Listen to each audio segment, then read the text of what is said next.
There's the sort of shock of seeing exactly how government works, and maybe some of the decisions may not be tasteful or easy to digest at first. But once you have that, then I think and as with anything, once you're honest, I think that's appreciated. And I think Beth made a great point, which is once you empower people with information, they feel a sense of responsibility, and I think that's key. Transparency does lead to a sense of responsibility. We all feel like we own this together. And she said this too.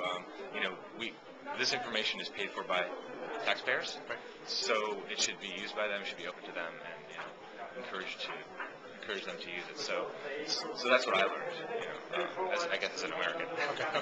What are the big developments on Twitter you see for the coming months and years? Twitter, the service. Yes.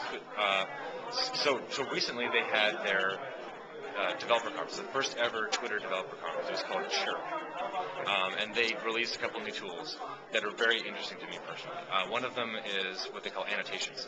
So you can take the message, which is itself kind of the tip of the iceberg, and give it a great structure of meaning behind the scenes, so that it can be used by machines and aggregated and filtered more easily. But that annotation, previously it was annotated by its time, its source, and the means by which it was transmitted. So whatever tool you're using. Now we're adding any data, arbitrary data of any kind. You can literally stick musical data in there. You can stick polling data. Anything you can put into XML, you can add to a tweet now.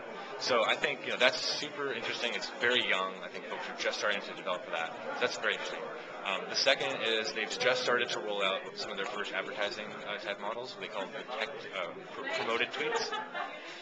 And it's an interesting advertising model I haven't seen before that incorporates not just paid advertising model, but also what they call a resonance score. So if I have a message and I pay Twitter to put it up, it'll last as long as the users find it interesting.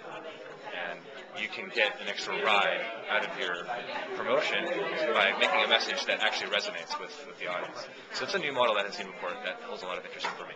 Okay. What big IT movements do you see on this Congress, and what will develop next big IT movements?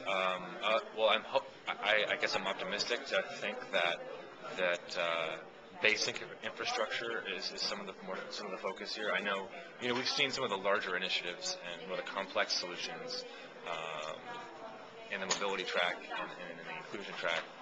I actually listen more closely to ones that include the most basic infrastructure. I think one of the things that came up today was during the Haiti quake, it was shown that SMS is one of the first tools that comes online after a big disaster.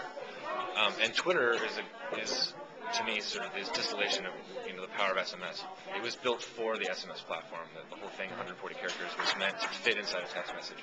And so the fact that is one of the first services to come online gives me a great deal of hope that we can provide Twitter-like services to places of desperate need immediately after a situation. And so in terms of IT, I focus on some of the common denominators like SMS. Does that help? Yeah. Okay. Thank you. Thank you.